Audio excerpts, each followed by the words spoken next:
on a 60-40 split, the way that the documents will be written is such that 40% of the units are actually owned by the managers and 60% are owned by the investors. No, we don't do that. Right, but what ends up happening is if you don't pay really close attention, if they require 75% of the vote to vote out the managers, they're always going to vote themselves back in. You literally never vote them out. It sounds great, but it's actually impossible to get them out, which is a huge, huge problem, right?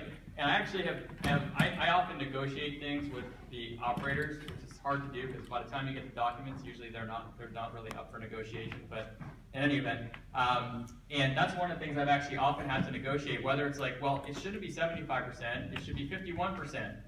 Vote you out, so that it's easier for the investors to get together and actually vote you out, and the investors don't have to all pull each other together and actually contact each other and make it happen. You can see that there's competing interests, right? Because she's representing the clients, and I'm looking at it from an investor perspective. Bigger point I'm trying to make is that that's why it's really important to read the legal documents and understand what you're getting into. Yeah, and one other thing before you move on.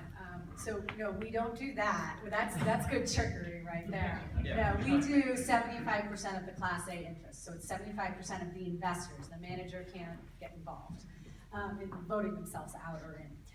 And then the final document, and probably one of the most important documents that is part of this package, is the subscription agreement. And the subscription agreement is literally your agreement with the company, saying, I understand everything you've told me.